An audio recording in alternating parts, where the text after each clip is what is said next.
ಚಿಕ್ಕಮಗಳೂರು ಜಿಲ್ಲೆಯಲ್ಲಿ ಧಾರಾಕಾರ ಮಳೆ ಹಿನ್ನೆಲೆ ಅಂಗನವಾಡಿ ಪ್ರಾಥಮಿಕ ಪ್ರೌಢಶಾಲೆಗಳಿಗೆ ನಾಳೆ ರಜೆ ನೀಡಲಾಗಿದೆ. ಕಳಸ, ಮೂಡಿಗೆರೆ, ಶೃಂಗೇರಿ, ಕೊಪ್ಪ, ಎನ್ಆರ್ಪುರ ತಾಲೂಕು, ಚಿಕ್ಕಮಗಳೂರು ತಾಲೂಕಿನ ಜಾಗರ, ಖಾಂಡ್ಯ, ಆಲ್ದೂರು, ಕಸಬಾ, ಅಂಬಳೆ, ವಸ್ತಾರೆ, ಆವತಿ ಹೋಬಳಿ ಇಲ್ಲೆಲ್ಲವೂ ಕೂಡ ರಜೆ ನೀಡಿ ಆದೇಶವನ್ನು ಹೊರಡಿಸಲಾಗಿದೆ. ಹಾಗೆ ತರೀಕೆರೆ ತಾಲೂಕಿನ ಲಕ್ಕವಳ್ಳಿ, ಲಿಂಗದಹಳ್ಳಿಯಲ್ಲಿ ರಜೆ ನೀಡಲಾಗಿದೆ. ಅಂಗನವಾಡಿ ಹಾಗೆ ಪ್ರಾಥಮಿಕ ಪ್ರೌಢಶಾಲೆಗಳಿಗೆ ರಜೆಯನ್ನು ನೀಡಲಾಗಿದೆ.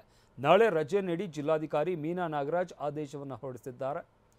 ಚಿಕ್ಕಮಗಳೂರಿನಲ್ಲಿ ಧಾರಾಕಾರ ಮಳೆಯಾಗ್ತಾ ಇದೆ. ಇದರಿಂದ ಈಗಾಗಲೇ ಸಾಕಷ್ಟು ಅವಾಂತರಗಳು ಸೃಷ್ಟಿಯಾಗಿರುವಂಥದ್ದು. ನದಿಗಳು ತುಂಬಿ ಹರಿತಾ ಇದ್ದಾವೆ, ಹಳ್ಳಕೊಳ್ಳಗಳು ತುಂಬಿ ಹರಿತಾ ಇದ್ದಾವೆ. ಉತ್ತರ ಕನ್ನಡ ಜಿಲ್ಲೆಯಲ್ಲೂ ಕೂಡ ಮುಂದುವರಿದ ಮಳೆ ಆರ್ಭಟ. ಹೊನ್ನಾವರ ತಾಲೂಕಿನ ಪ್ರಾಥಮಿಕ ಪ್ರೌಢಶಾಲೆಗಳಿಗೆ ನಾಳೆ ರಜೆ ನೀಡಲಾಗಿದೆ.